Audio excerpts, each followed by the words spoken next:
आणि अशा निवडणुका असतील ना तर नको निवडणुका आम्ही सगळे फॉर्म परत घेतो, तुम्ही जिंका। आपल्या महाराष्ट्राची परिस्थिती आणून ठेवली आहे तुम्ही। फडणवीस साहेबांना माझी विनंती आहे, एक दिवस प्रचार सोडा आणि प्लीज या। नाही मला इकडे सीपी बीपी कोणाशी बोलायची गरज नाही। फडणवीस साहेबांनी मुख्यमंत्री म्हणून मला एक 10 मिनिटं द्यावी, मला सगळी परिस्थिती त्यांच्याकडे मांडायची। मला वाटतं एक दिवस सोलापूरला येऊन ते जाऊ शकतात। बिनविरोध जिंका, मजा करा। पुढे 5 वर्ष 10 वर्ष रस्त्यांची वाट लावा, सगळं करा, खून नाही झाले पाहिजे। मी जसा बघून आलो ना तसं शिंदे साहेबांनी किंवा देवेंद्र साहेबांनी किंवा मला वाटतं ह्या लोकांनी बघितलं पाहिजे ह्या घराची परिस्थिती काय। आणि अशा निवडणुका असतील ना तर नको निवडणुका आम्ही सगळे फॉर्म परत घेतो, तुम्ही जिंका। ती बघा मुलगी परत उठली।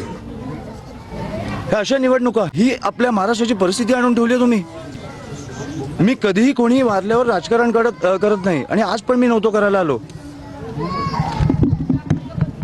पण तुम्हाला कधीतरी कळणार आहे की नाही की तुमचे राज्य कुठे नेऊन ठेवलंय तुम्ही।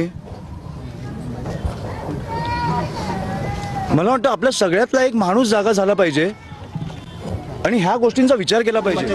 मग माझी विनंती आहे, फडणवीस साहेबांना माझी विनंती आहे, एक दिवस प्रचार सोडा आणि प्लीज या। तुम्हाला निवडणुका काय कुठच्या पातळीला नेऊन ठेवल्यात ना आपल्याला कळतील।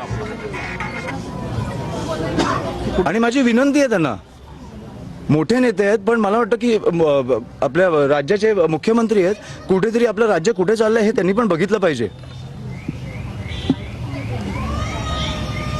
ही कुठची परिस्थिती आहे। एक आई, एक बायको, 2 मुली आज अस्थि विसर्जन करून आल्यात, कशासाठी? निवडणुकीसाठी।